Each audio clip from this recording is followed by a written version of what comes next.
Ny tanàna ny Betroka indray no nanohizan'ny KNAPS ny fampiofanana nataony ho an'ny mpiasa sy ny mpampiasa mahakasika hatrany ny fiahina ara-tsosialy moa no nompanana izany fampiofanana izany. Distrikan'ny Betroka ao anatin'ny faritra Iorombe izay 530 kilometatra miala ny Osy no nanatanterahany KNAPS amin'ny fampiofanana anjihan'ny faharoa tamin'ity taona 2024 ity.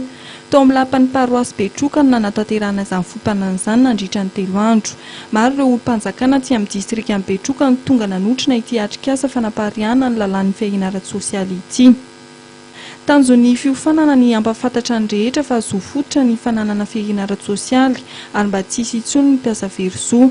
Nasongadina Andriamatora Kotomila talen'ny fitantanana KNAPS izay nisolo tena ny tale jeneraly fa tsy mitsahatra hatrany manome fampiofanana sy mampafantatra ny lalàna momba fiahina ara-tsosialy eran'ny Madagasikara ny KNAPS ary tsy diso anjara i Betroka na dia distrika lavitra sy sarodalana azy.